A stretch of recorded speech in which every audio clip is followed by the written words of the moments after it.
L'ULCC, se conformant à sa mission légale, a mené une enquête impartiale, crédible et fiable sur cette affaire de corruption impliquant 3 membres du Conseil présidentiel de transition et l'ancien président du Conseil d'administration de la Banque nationale de crédit.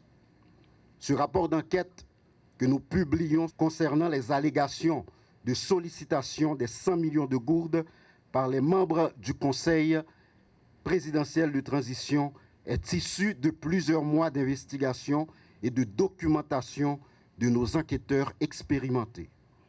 Ce travail effectué avec un élan d'objectivité est aussi un plaidoyer pour la bonne gouvernance et l'usage strict de l'intégrité dans la gestion de la chose publique. L'ULCC se trouve encore à ce carrefour historique en fonction des enjeux et de l'ampleur des grands dossiers à scandale qu'elle conduit.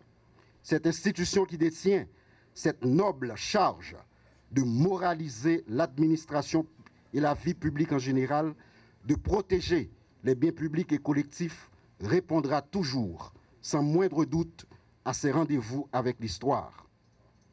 Définitivement, toutes celles et tous ceux qui gèrent les fonds publics ou qui occupent une fonction à forte influence ont désormais des comptes à rendre à la nation.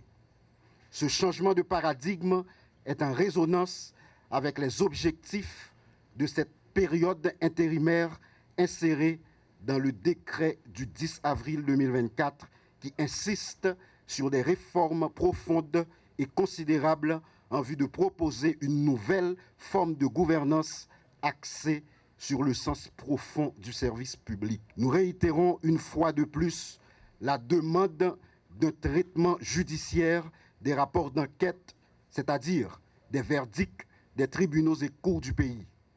Je veux rappeler que les juges sont appelés à décider en toute indépendance, en priorisant l'intérêt général, en s'efforçant de résister aux forces occultes détentrices d'avoirs importants issus des actes de corruption qu'ils sont tenus de réprimer.